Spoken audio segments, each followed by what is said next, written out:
recently hit a brick wall in my personal life, and it came about because my wife and I had a really hard conversation. But she said it in love, and I think that's what a great relationship is. Somebody telling you about yourself, but they give you enough grace and love to figure that thing out. And people ask me often, like, what's the hardest part about marriage? And I'm like, the hardest part is about, God dealing with me while somebody else is in my space, because you still got to show up as if nothing's happening, and still got to provide, protect, and be sweet and be kind, and still be a gentleman while all this stuff is happening. Nobody really talk about that.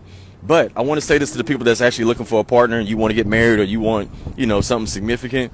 In dating, at best, you're going to get 80% of the person that you say you want. Probably 80% at best.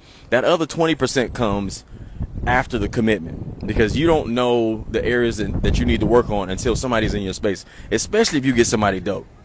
Somebody bad going to bring out a side of you, but somebody good going to call you to the carpet on all your stuff.